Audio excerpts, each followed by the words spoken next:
আসসালামু আলাইকুম রহমতুল্লাহি ওয়া বারাকাতুহু। আপনারা আসলে ভিডিওর টাইটেল দেখে কিংবা ভিডিওর ছবি দেখে আপনারা নিশ্চয়ই বুঝতে পারতেছেন যে আমি আসলে আপনাদেরকে আজকে কী ব্যাপার নিয়ে কথা বলবো। জামাতের মহিলা কর্মীরা মাঠে নামে, এটা কি আসলে ইসলাম সমর্থন করে? এটা আপনাদের কাছে আমার প্রশ্ন, আপনাদের বিবেকের কাছে প্রশ্ন। যারা ধর্মের দোহাই দিয়ে, জামাত ইসলামের দোহাই দিয়ে যারা ধর্মকে অপব্যবহার করে, তাদের ব্যাপারটা আপনাদের উপরে আমি ছেড়ে দিলাম। আপনারাই দেখবেন এবং খোঁজ নেবেন এবং জানবেন ভালোভাবে। কোরআন হাদিস থেকে আপনারা পরীক্ষিত করবেন।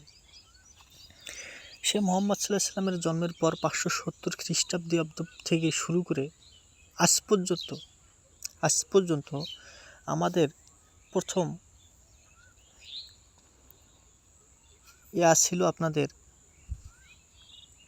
খেলাফত ছিল আবু বকর, মানে ইসলামের প্রথম খলিফা ছিল আবু বকর। তারপরে মনে করেন যে দ্বিতীয় খলিফা ছিল আপনার হলো ওমর, তৃতীয় খলিফা ছিল হলো উসমান, চতুর্থ খলিফা ছিল আলী এবং ইসলামের পঞ্চম খলিফা ধরা হয় ওমর বিন আব্দুল আজিজকে। এই যে পঞ্চম খলিফা চলে গেছে, তারপরেও অনেক ইসলামী শাসক চলে গেছে, যাদেরকে খলিফা বলা হয় না, কিন্তু তারা ইসলামিক শাসক চলে গেছে। কিন্তু আপনারা কখনো কোনোভাবে দেখেছেন কি যে কোনো ইসলামিক দল, কোনো ইসলামিক সংগঠন তারা নারীদেরকে দিয়ে মাঠে নেমেছে, মাঠে প্রচার করেছে? কোনো নারী মাঠে বের হয়েছে, ময়দানে বের হয়েছে দেখেছেন কি? দেখতে পাবেন না। কেন দেখতে পাবেন না? আপনারা যদি দেখতে পাবেন না, তার মূল বড় কারণ হচ্ছে কোরআন, আল্লাহর বিধান, ফরজ বিধান এবং নবীর হাদিস সুন্নত। কিভাবে? আল্লাহ বলেছেন যে নারীরা তারা তাদের প্রয়োজন ছাড়া ঘর থেকে বের হবে না এবং তারা তাদের জিলবাব করবে এবং তাদের বক্ষ চাদরের কিদায় অংশ দ্বারা ঢেকে নেবে। আসলে আপনারা দেখেন, জামাতের যে কর্মী মহিলাগুলো বের হয়েছে, তারা কি আসলে যে কারণে বের হয়েছে সে কারণটা কি আসলে ইসলাম সমর্থন করে?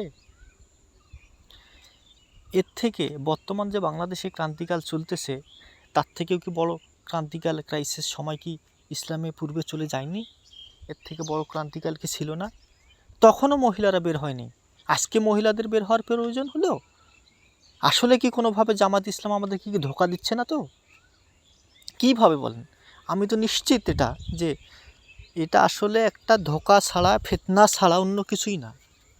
আপনারা দিন দিন যত কিছুই জানবেন ইসলাম সম্পর্কে, আপনাদেরকে এটা নিশ্চিতভাবে বলতেছি যে জামাত এটা আসলে ফিতনাবাজ দল।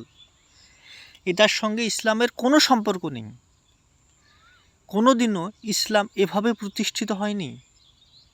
জামাত ইসলাম ধর্মকে ব্যবহার করে তারা তাদের স্বার্থ হাসিল করতে চাচ্ছে। না হলে কেন তারা মহিলাদেরকে মাঠে নামাবে? কোন দলিলে? কিসের ভিত্তিতে? কোরআনের ভিত্তিতে, হাদিসের ভিত্তিতে, নবীর সুন্নতের ভিত্তিতে? কোন হাদিসে তার ভিত্তিতে, কিসের ওপর ভিত্তি করে তারা মহিলাদেরকে মাঠে নামাবে, মহিলা সমাবেশ করবে? যেখানে আল্লাহ বলছে যে মহিলাদের হজে যাওয়ারও নিয়ম নেই স্বামী ছাড়া, সেখানেই একটা মেয়ে কিভাবে বের হয়? আপনি জামাতের যারা আলেম আছে, যারা ওয়াজ করে, বক্তৃতা করে, তাদের কাছ থেকে আপনি ব্যাপারটা ক্লিয়ার হন যে আসলে ইসলাম সমর্থন করে কি না যে একজন মহিলা মানুষ স্বামী ছাড়া বের হবে, মারহাম পুরুষ ছাড়া বের হবে। যেখানে মারহাম পুরুষ ছাড়া তার হজই ফরজ না, হজ করাও যাবে না, সেখানে একটা মহিলা মানুষ কী কারণে বের হয়? আপনি এটা আসলে দলিলটা দিবেন আমাদেরকে। আমরা আসলে জাতি জানতে চাই, আপনাদের ফিতনা থেকে জাতি সাবধান হতে চায়। আমি যদি ভুল না করে থাকি তাহলে আপনি আমাদেরকে বলেন, মানুষের কাছে সঠিকটা প্রচার করেন যে আসলে একজন পুরুষ ছাড়া মহিলা মানুষ যদি হজে না যাওয়া যায়, তাহলে একটা মহিলা মানুষ মারহাম পুরুষ ছাড়া মাঠে বের হওয়া যাবে। এই দলিলটা আপনি আমাদেরকে দিবেন, আমরা ক্লিয়ার জানতে চাই। আমরা মুসলিম, সাধারণ মুসলিম, আমরা অত কিছু জানি না আপনাদের মতো। আপনারা জানেন না, আমাদেরকে একটু বোঝান। আমরা আসলে ব্যাপারটা ক্লিয়ার জানতে চাই। আমাদেরকে হীন করে রাখবেন না, আপনারা ইসলামকে অপব্যবহার করবেন না। মানুষকে জানান, সঠিকটা জানান যে এভাবেই ইসলাম প্রতিষ্ঠিত হচ্ছে, কিংবা কোনো নবী, সাহাবি, তাবিন, কোনো ইসলামিক শাসক এভাবেই প্রতিষ্ঠিত করছে, মহিলাদেরকে মারহাম পুরুষ ছাড়া বের করছে। দেখান, আমরা জানতে চাই, সঠিকটা আমরা জানতে চাই।